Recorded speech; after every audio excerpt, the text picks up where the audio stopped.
Hello, everyone, and welcome to this week's edition of the Talking Crap podcast. I'm your host, Lucas Jackson, joined by Jazzy Josh Porter, and we're here for another week, another episode of season 3 as we're rolling through these very nicely. And our guest today actually is going to be someone who's now going to set the record for the most amount of times as being a guest in our podcast, and also the record of being in every single series as a guest. Uniquely. He is, of course, the most decorated champion in Dkw history, close friend of the channel. He's been on The Viewpoint as well. Please welcome, everyone, Vinny Daniels. No, forgot that. I didn't even say the topic. I didn't even say the topic. Okay, really good introduction, though. Okay, so take 2. Hello, everyone.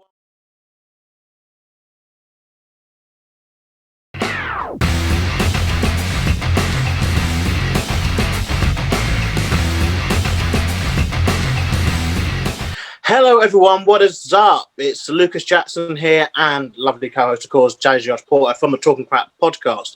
And on this week's edition, we're going to be discussing celebrity involvement in wrestling. So that's everything from what you see in the ring with celebrities to some of the stuff they've done outside the ring, as we'll get to later on. We have a guest, of course, as always, to help us discuss and divulge this. And he is now setting the record for the most amount of times on the podcast as a guest and in any capacity, as he's now been on the podcast. This will be his 3rd time on the main podcast, 1 per series, and he's also been on The Viewpoint, so he's the most viewed person apart from themselves on our YouTube channel. He's, of course, the record-breaking, most decorated Dkw champion in history. Yes, he would sue me for not saying that. And a very close friend of the channel, of course. Please welcome, everyone, Vinny Daniels. Thanks for joining us, Vinny. 3rd time on the Talking Crap podcast. How are you doing? Sausage. This meme will forever be funny. It'll forever be funny as long as they're sold. But look, we're gonna get started though. I'm gonna get straight into the deep of it. You know what's coming. You know it's usually the most feared time, but because you've actually won the Pipe and Promo Challenge final before, I think you won't be as feared at it as other guests have been. So let's see. Over to you, Paula, for the Pipe Bomb Promo Challenge.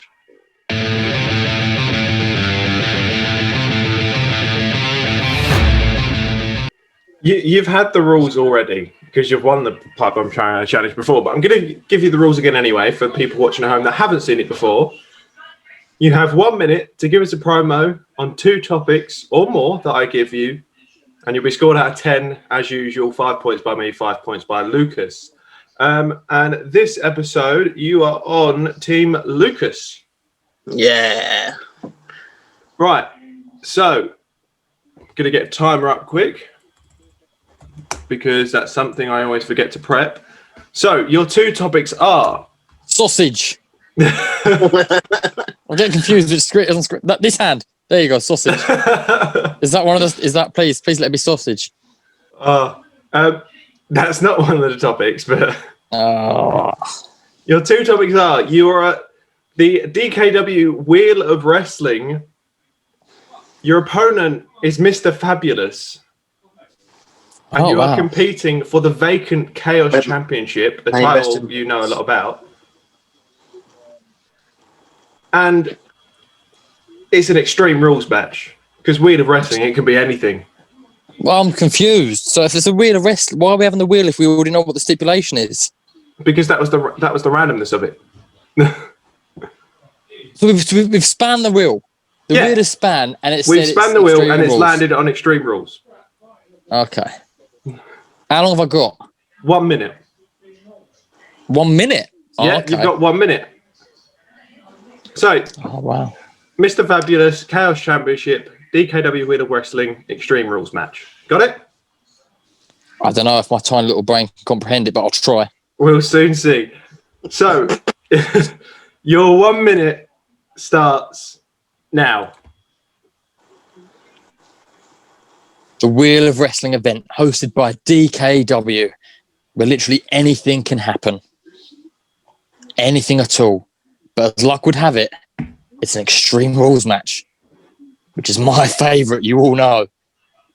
Some would say it's rigged. Some would say that's typical Vinnie Daniels finding a way to get the advantage. I say you make your own luck in this world. And that is exactly why when I face Mr. Fabulous, who we've not seen for probably 2 years, I'd say, when I take him on for the vacant Chaos Championship, a title I have won 11 times, don't forget, a record, making me the most decorated champ in DKW history. That's why that title was coming home with me. Because Chaos is my middle name. Extreme Rules is my home. It's what I know. It's my bread and butter, my sausage, if you will. Wheel of Wrestling, Vinnie Daniels the Hooligan versus Mr. Fabulous for the Chaos title in an Extreme Rules match. I'll bring the Chaos, and I'll be taking the Chaos title home. All right. So you went 15 seconds over. Listen, Vinnie Daniels goes on his own time. Right. So if we're not counting the 15 seconds, you would have had 5. 5? What do you mean? 5 what? You would have had 5 points from me. Oh, okay. Had you not gone over time. But because you went over time, we've set another record in this series. I think it's the longest one, isn't it? It's the longest one so far. That's another record in this series that we've had so far. It's not the first time I've set a record having the longest one. Okay, it won't be the last. It won't be the last. Oh.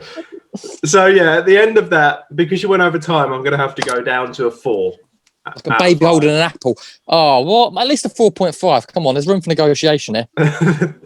15 seconds over time. But it wasn't just 15 seconds. It was 15 seconds of quality. That's what you've got to remember. I mean, to be fair, I'd much rather someone go overtime and finish their promo than go exactly. undertime. So you're saying 4, I'm saying 5. Let's meet in the middle. Let's say 4.5. Double the price. That's why they call me Vinnie Daniels. Go on then, 4.5. There we go. I've never seen someone haggle the score as well. He made a good point. What can I say? Yeah, all I can do is we have to deduct the half point because of the overtime. So yeah, I'll take the half point. I'll match that at 4.5. Very good promo, I felt. And may he obviously rest in peace, Mr. Fabulous. We haven't seen him for a long time. But look, we're here now. So that's 4.5 from both of us, which brings your score to 9 out of 10 in total. And we'll put the leaderboard up at the end of this episode so people can obviously follow this.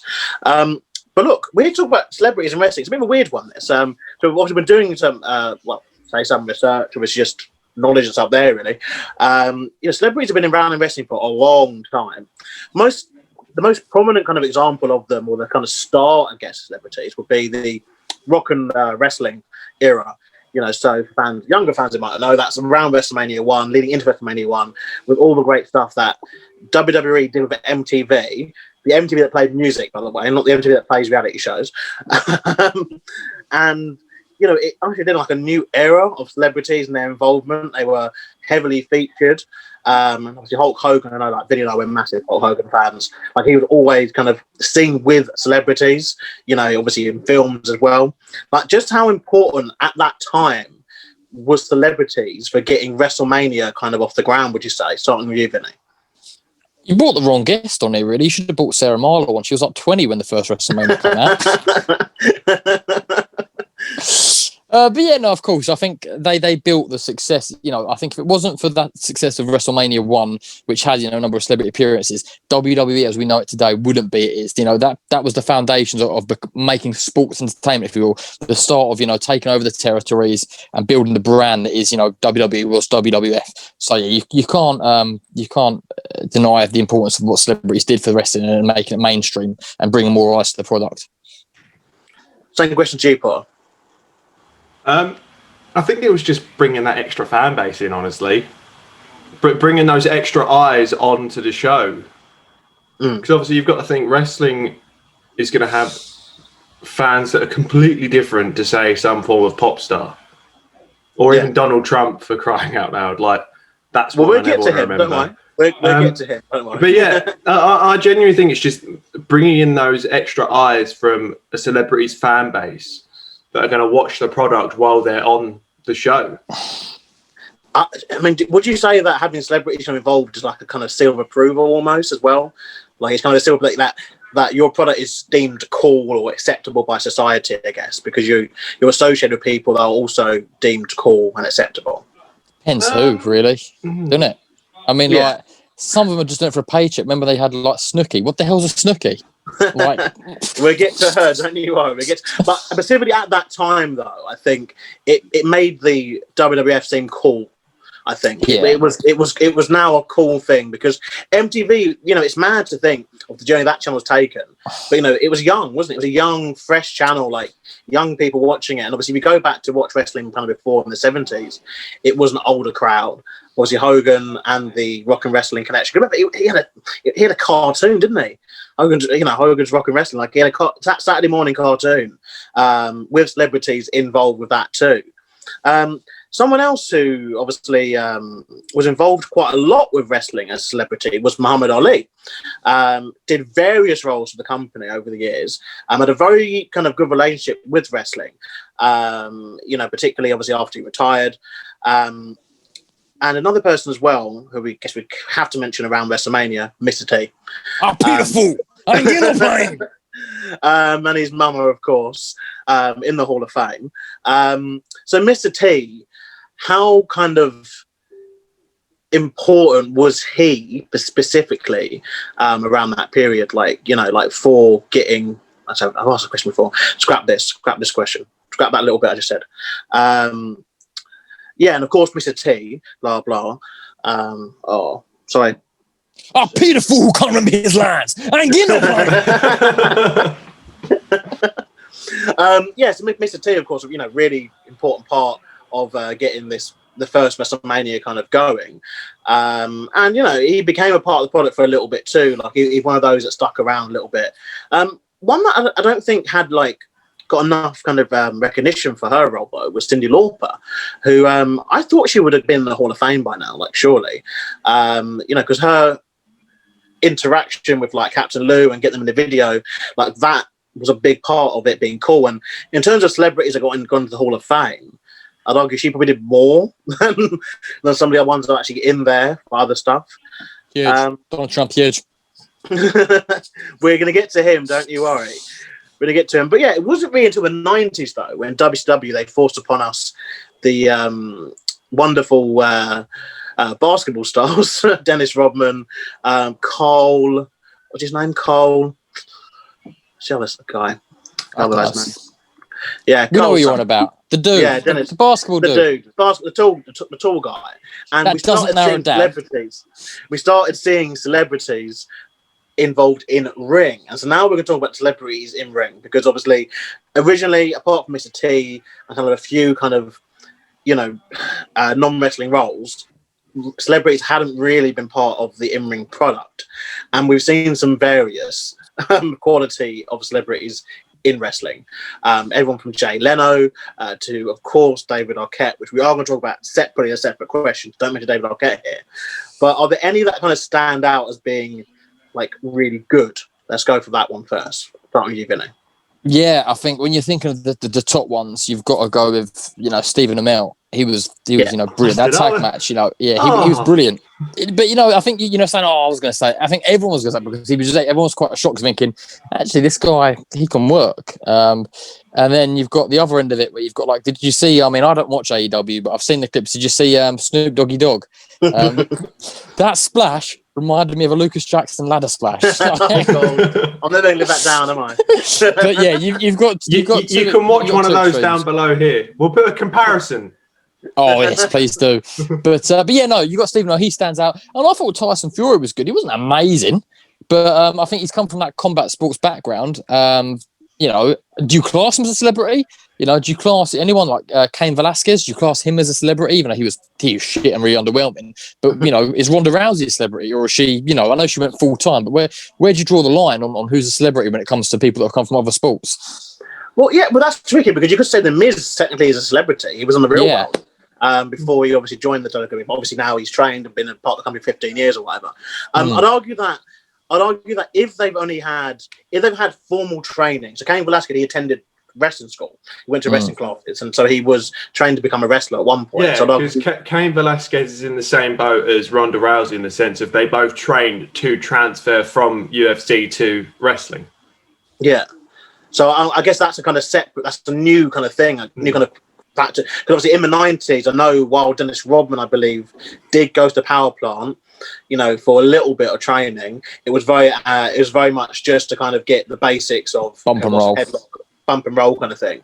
There wasn't a proper, and there wasn't a need for him to obviously, or want from him to really want to pursue a wrestling career kind of after that. Steve McMichael will be one though, I guess. He transferred from the NFL to becoming a WCW regular star in there. But celebrities, I mean, they always seem to want a piece of the action though.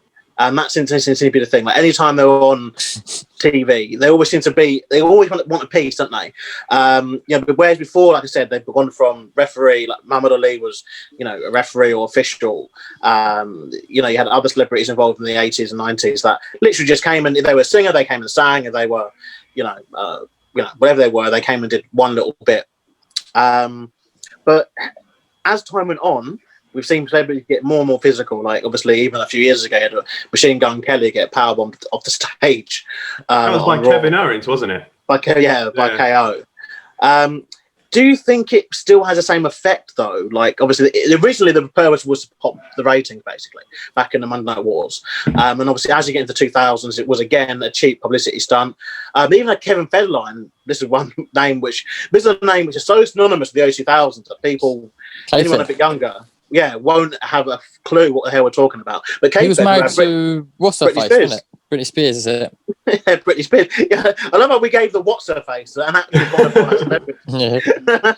You know, she wasn't in WWE, so she gets a what's her face. She's not a celeb then, is she? No, she's not a celeb. But do they still have? Actually, you mentioned the Snoop Splash. Do they have the same impact in 2021 as they did perhaps 20 years ago? It depends how they're being booked. I think, you know, in terms of getting physical, I think one that stood up for me that really worked well was when they had Umaga with the Jackass Boys, Steve and another one. I was thinking around that one. And they just bumped around. They used to being thrown around and doing stupid shit, and it worked. It was funny, and like, you know, it served the purpose of the segment. In terms of adding them to matches for, you know, a legitimate match where you're trying to suspend your belief, in 2021, not so much. It don't really work. If they come in and do a quick little spot, then yeah, great. But if you're trying to get a proper 10-minute match out of them, no, not really. Not for me. Not Stephen Amell was the only one that could do a one-off match for longer than 10 minutes.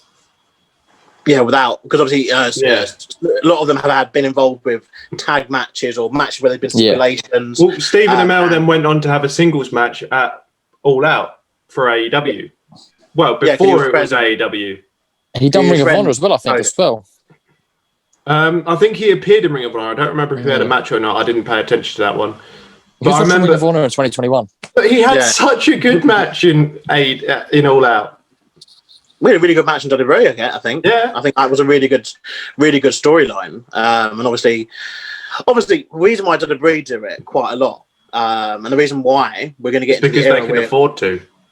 Well, the reason why because Raw is on a cable network, and so it is a bit like, and it's an entertainment show, so it is a bit like Jonathan Ross, Graham Norton, and they have guests on from obviously other shows. And the era we're now going to obviously move on to discuss, and I think you know what's coming. It's the Raw guest host era, where this philosophy of promote stuff went absolute batshit for about a year period. And within this time, like at first, the celebrities were guest hosts and were basically guest GMs, but then they took the GM part away from their power, and you had some really random ones during this entire period. I've rewatched some clips of it like recently, and it showed kind of how out of touch I think Vince McMahon's tastes were when he was bringing out like Cheech and Chong, like hippies from like the 70s. That was the last time they were funny. And there were some celebrities that very clearly did not want to be there, or very clearly were just aware that there was a bar backstage, most likely, for them.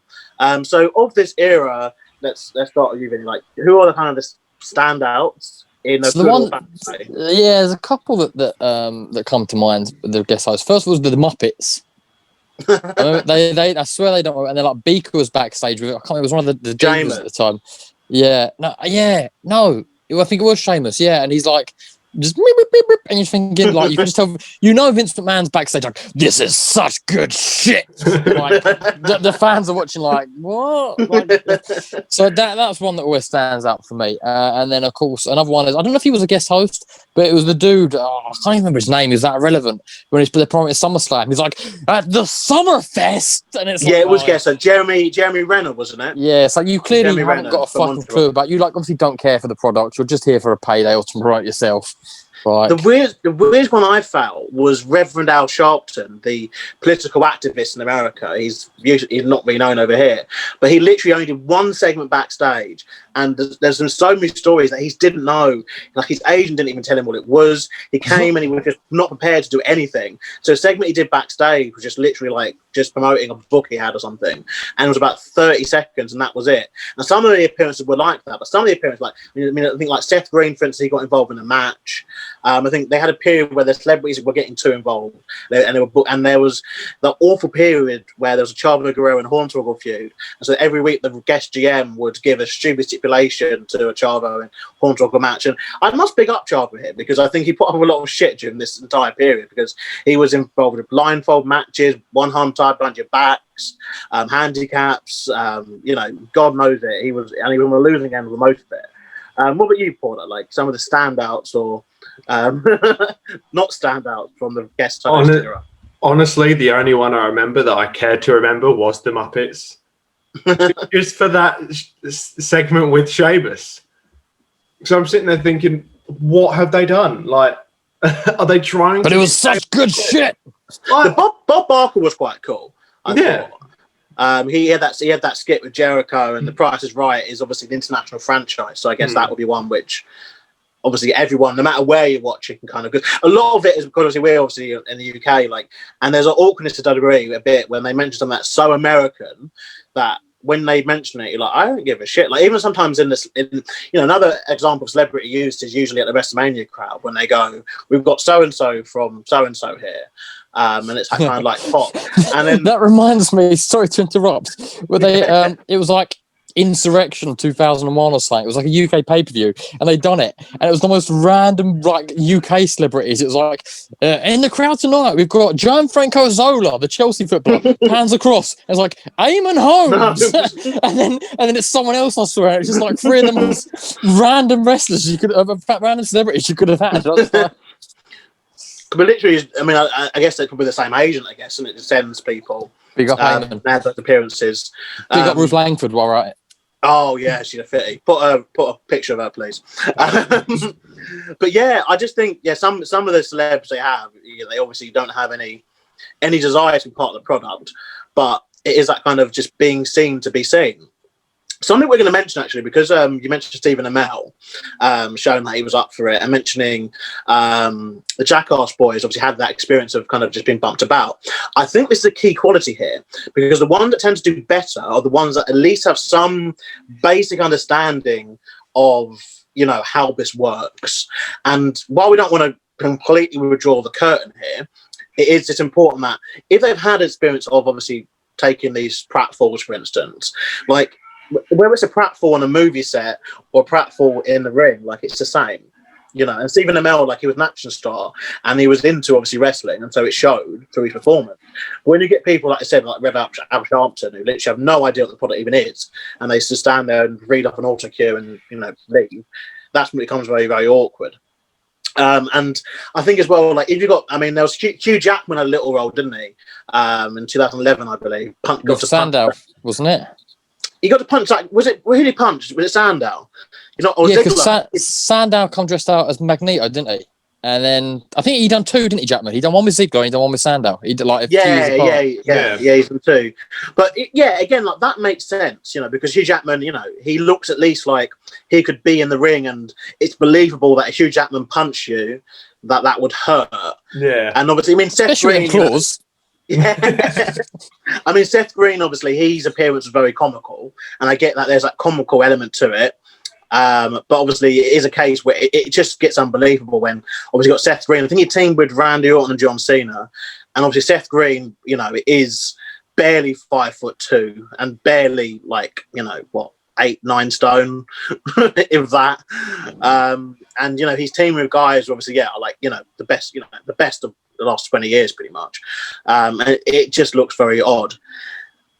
The other one, obviously, that I guess you have to touch upon, the one who was so integral and got a massive payday, and I think it's rightfully deserved for it, Mike Tyson. He was huge. Mike Tyson, he brought so many eyes. Without Mike Tyson, there's probably the Attitude would have fizzled out. I'm going to go that far with it. I just think... I was just about to say he was integral. He was so integral to that initial run of Stone Cold. And another one again, which I think did well, and he earned a lot from this. I don't know whether it was a 20 million that he claims, but we never know with Floyd, do we? But Floyd Mayweather, I think he probably had the best boxer versus wrestling match. I think. Yeah. I think that's the kind of match that's easy to book though, because you can work a match, the big guy versus the little guy, and it was just stick to that, really. It was a cat and mouse match, essentially. It was just play on that. And that was quite an easy match to book, and it, was believable. And then he hits him, with he's a legitimate boxer. Bang, knocks him out. Yeah, I mean, that's probably one of my favourite kind of matches of that decade as well, I think. It's just got a spectacle to it that I think can't be really bought. And obviously, like how I think they get with Lesnar now, you had that realness of Floyd. And obviously, it started with that initial angle, didn't it? When he legitimately busted Big Show's nose open. And I don't think there'd be any man alive who, if you saw a bloody fucking 7-foot giant chasing you through a crowd, who thought that he wouldn't be scared, at that moment. But yeah, Mike Tyson, which I'll go back, 1998, Mike Tyson. Anyone who's a boxing fan or knows anything about boxing knows that Mike Tyson was the shittest, hottest thing possible going in 1998. And his reactions with the product really, really fit this. So coming to you, Porter, is there a more modern example of a celebrity really fitting with the product, do you think?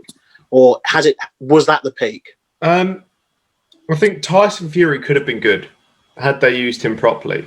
Because obviously Tyson Fury for the last 5 years, well, last 3 mainly, has been one of the biggest things in boxing since Mike Tyson, I'd argue, along with Anthony Joshua. So I think Tyson Fury is possibly the most recent example of something that could have worked and should have worked, but just wasn't booked correctly. I guess it's hard when they're coming in to do one and done, though. Oh. It's kind of hard. I genuinely think that Tyson Fury could have benefited WWE so much more. I don't know. I mean, he's huge over here in the UK, but is he that big a deal in America? Yes. Like, to us, it's like, it's Tyson Fury, but is he though? Is he that big a deal? The amount of matches he has in America is ridiculous, and the amount of Americans not that many. he's beaten. Not really. Deontay Wilder was the main one. He's not had that many in America. He usually fights over here. Yeah, he has had a fair few in America that have been big ones, mate. Well, hold on. Oh. I'm not having this. I think he's only about 3 fights in America. He's not had a lot. They were big ones, though. He wouldn't have gone over there for nothing. Wilder. Yeah, I mean, Wilder. Obviously, Wilder's American. I think he's only had 3 fights in America. Let's have a little look. Okay. He's had 4 fights in America, I think, by the looks of it. 1 in Canada, that don't count. But yeah, and they're not. Yeah, he's not. He's bigger over here than he is over there. And even though they're in America, most of the time, when he's having his fights over there, it's English fans are going out to watch him. It's not like he's a bigger draw to the Americans. Like, I love him. I'm a massive fan, but I don't think he's that big a deal in America. I definitely think it still could have benefited WWE. Oh yeah, perhaps. Maybe not to the WWE, maybe not to the US fans, but definitely from a UK standpoint, he could have benefited them more than what he had done in that one match. Yeah, I think it's just the fact that it was a one and done. Like with Tyson, as in Mike Tyson, back in the 90s, it was a set period of like he was announced to be in part of WrestleMania around January time, and he was put with DX, and so you knew he'd be making some appearances leading up to obviously the pay-per-view. Obviously Tyson's come back to WWE as a guest, even in a guest host here, actually, I think. And since then, and has shown up in AEW. We almost fell asleep. But yeah, I think Tyson fits that. Another one who I guess quite topical in a weird way, because obviously the time of recording this at least is Trump. I think Trump obviously initially he hosted the WrestleMania 4 and 5, at the Trump Plaza, and later on would return to WWE, and he's a lifelong friend, it seems, with Vince McMahon, and for the Battle of the Billionaires. And while Trump didn't obviously wrestle for the company, he took the worst stunner ever. I'd say that his involvement with that WrestleMania was integral, at least part integral, along with Floyd, don't get me wrong, along with Floyd the next year, of getting WrestleMania to what it is now. Because again, people forget this, because WrestleMania was in arenas for years and wasn't in stadiums regularly.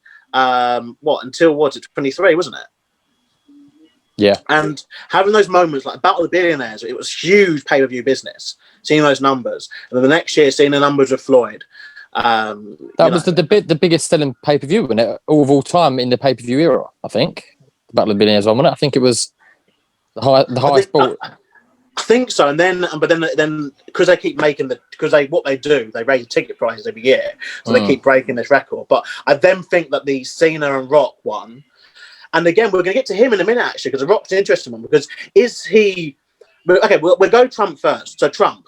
So his involvement, would you argue that was integral to, getting Mania into stadiums, as a big kind of attraction? So we'll start with Trump. Thoughts on Trump in wrestling? Keywords. Thought it was huge. It may have been the best WrestleMania in the history of WrestleManias. Maybe ever. Porter? Yeah, that's all I have to say about that. Yes, what you say, Porter? There's not much you can say about it. Like, it certainly had a big impact on WrestleMania because people just wanted to watch Trump get his hair shaved off. No one was watching it for the wrestling. They were watching it to see if Donald Trump got his head shaved. But obviously, he was there as a guest. There was no way it was happening. Yeah. I mean, obviously, what we know, the rules we know about wrestling, dictate that, he wasn't going to lose his hair. But I'd say that was another good timing thing, where obviously Trump was at the time, before he got into politics, he was obviously on TV as The Apprentice, the host of The Apprentice, basically. And so it was very topical and was at least very current. We'll get to The Rock now then, because technically, The Rock, when he returned, he was an actor. He had retired from the business. So obviously, even though he was obviously a wrestler, would you argue that his celebrity appeal, combined with his wrestling kind of appeal, added just to make him an even bigger star by the time he returned to take on Cena in those two matches? Well, what do you think? It doesn't matter what you think. I should have seen that coming, especially from you. I think I think The Rock is The Rock. He's one of the biggest names in entertainment, one of the biggest names in wrestling. So I think, he would have brought fans back from the 90s, early 2000s that watched him, that were wrestling fans already, but maybe distanced themselves from the product, so they were coming back. So he didn't come back, bring eyes as a celebrity. It was as a form. It's the same way Goldberg, when he's come back, he's brought former fans. I thought, oh, Goldberg. But in addition to them old fans, he brought new eyes to the product from, his acting career. The biggest, I think, the highest grossing actor, like 3 years on the trot, something ridiculous he was at one point. So obviously he brought them eyes on the product. So he brought a lot of eyes, whether it be old wrestling fans, new wrestling fans, or even current fans that, maybe thinking, oh, am I going to buy this pay-per-view? Yes, I am. The Rock's going to be on it. Well, yeah, I mean, obviously, it's a different story. If The Rock had flopped in Hollywood, if he had flopped and came back to wrestling, then obviously he's just only got the wrestling fan base. And yes, don't get me wrong, The Rock obviously had an amazing wrestling career, but I do think in terms of what we're talking about, Mania and stadiums and these main events and breaking box office record, in terms of pay-per-view records and buyers and all that kind of stuff, when they existed and when they mattered, I don't think it would be possible to do that without the celebrity element of his fan base, because Mania is obviously very known for its international appeal and known for people who, it's like a mecca for anyone who ever liked wrestling, essentially. So some people will only go to Mania and because The Rock's on it, and because they're a fan of The Rock. So now let's talk about the bad then. We've kind of mixed it so far. We're going to ask the big one then. So we've avoided him obviously up till now, but we have to discuss him again. Very topical because his documentary. By the way, this documentary is very, very good. I recommend it. You Cannot Kill David Arquette documentary, and stuff that he's done since, I think, to redeem it. And we must state this as well. Like, he donated all his wrestling earnings in the 90s. It donated to the families of Owen Hart, of Brian Pillman, and I think someone else. So, he definitely wasn't for the money. But David Arquette, former WCW heavyweight champion, was that the kind of straw that broke the camel's back in terms of celebrities in wrestling? Like, I think we can all agree it was a wrong decision to be done, but is there any circumstance where a celebrity can win a belt in wrestling, or is that just going too far? Not the World Heavyweight title. I think that's especially, it's such a prestigious title, the big gold belt, one like that, no way. I think you can, make an argument for something like a gimmicks belt, like, they're all gimmicked, obviously, but I mean, like a gimmicky belt, like the 24/7 title, or even back in the day, the hardcore title, maybe something like that, where you could have a funny backstage segment. Oh, they have it, and then, they've fallen asleep, and Truth wins it back. Something like that, then it works. Even a mid-card title, I think no, like the IC or the US, or women's title's not mid-card, but even though their main title, no, I don't think so, because they're still prestigious in their own right, and I think it kind of shits on them a little bit. I think really no, they've got their place in wrestling for sure. Celebrities not winning titles, especially the World Heavyweight title, other than maybe, like I said, the 24/7 title, something like that, where you can have a little joke, because that is a jokey title. Yeah. What do you think, Porter? I think unless they're transferring over full time, what's the point in giving them a title? Like, it's kind of like the Goldberg coming back and having one match, winning a championship, then losing it the next night. What was the point in it? Unless Goldberg is coming back for like a year and holding the title, that's my view on celebrities at the same time. Unless they're coming in full time or for a long time, there's no point in them having the championship. I disagree, because Goldberg's been there. He's done that. He's been full-time. He's been one of the highest drawing wrestlers. He's earned the right to come in and win titles, regardless if he's full-time or not, Yeah, but for one night, I don't see the point. Okay, yeah, maybe it is a bit pointless booking, but I think you can't compare that to a celebrity winning a title, because at least with Goldberg, he's got the history and the pedigree, been there, done that, whereas a celebrity, it's like, no, you're not a wrestler. You can't be winning a title. Yeah, I think the other half of my point was accurate. Unless they're coming in full time as a wrestler, there's no point in them having a title. Yeah, I mean, someone like, when Goldberg beat Brock, the streak that Brock was on at the time, only someone like Goldberg realistically could come in and take that title from him. Yeah, but we're moving on to something else. They're completely away from celebrities. So I'd agree with what you guys are saying. I think obviously, I agree that also celebrities should not win championships. I think 24/7 title is cool because WWE established that's kind of a fun, kind of jokey thing, and even when celebrities have won it, it's been in very stupid ways, and then it always bounces straight back. Apart from Gronk, because of the global bastard, they obviously couldn't get the belt off him. And I reckon they were hoping that he would agree to lose it on an NFL pitch. I think that's what the hope was there, but it didn't happen. But yeah, we've kind of touched upon this already, but do fans still care about celebrities in wrestling. I think there was a time when they did. Obviously, like we touched upon Mike Tyson. I think, like we said, even like Donald Trump in terms of him wanting to see him get bald. But did fans care about Snoop? Did they, recently on AEW, did they care for any kind of celebrity involvement that WWE have done in the past kind of couple of years? Or has it just run its course, do you think? I think it depends on the celebrity. I think, there'll always be a place for it. It's always people will always care. It depends who. Yeah, Snoop wasn't really a big deal, but if that had been 20 years ago, probably wouldn't have been a different story. I think, right now, if you put, who's the biggest celebrity at the moment? If you put Taylor Swift, someone like that who's really relevant, if she was on, people would watch, Even someone like an Elon Musk, he's a big deal at the moment. If he was on Raw one week, you'd probably watch the reform. What's Elon Musk doing on Raw? Right, it depends who. If it's going to be, Natalie Cassidy, Sonia from EastEnders, you probably, me and you will probably watch it, Lucas. We'd pop like mad.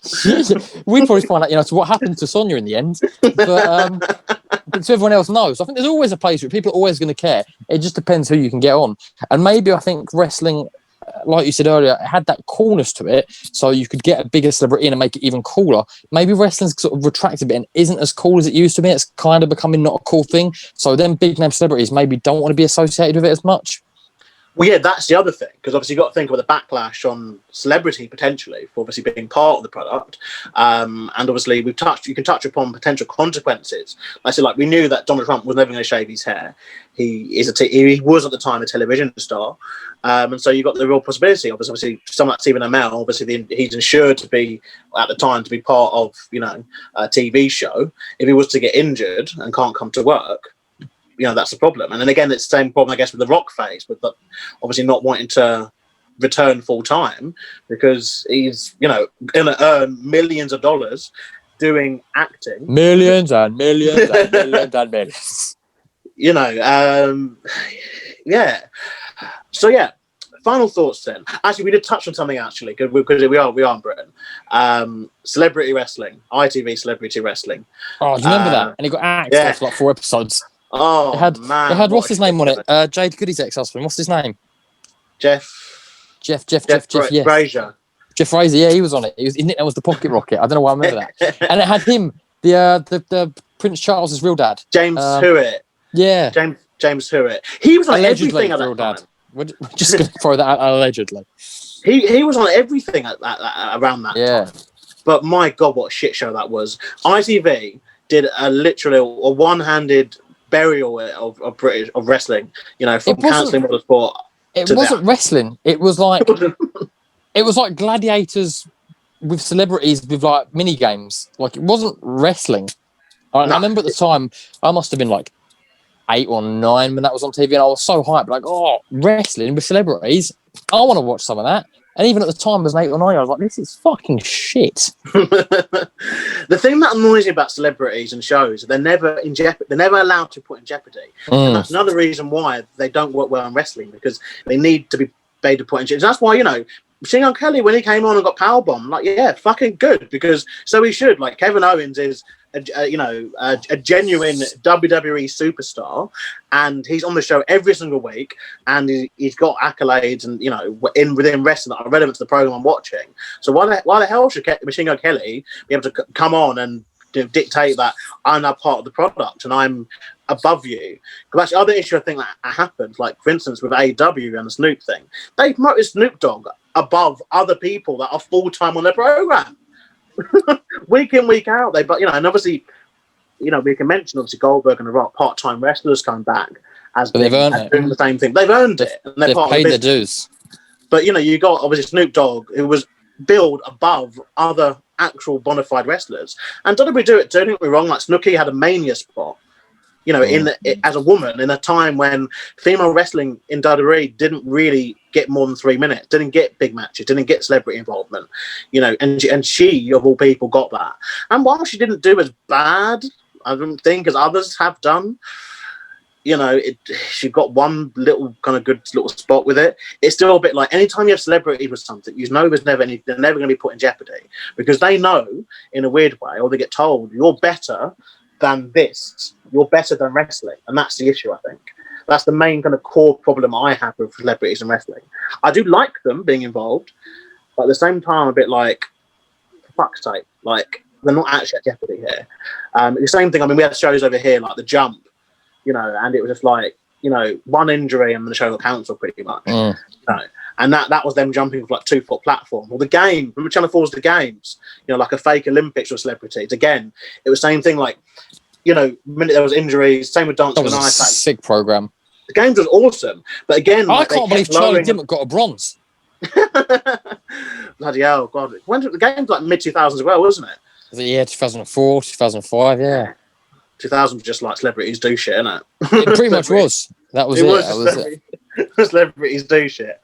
But right, let's have our final thoughts then. Starting you, Porter. Celebrities in wrestling.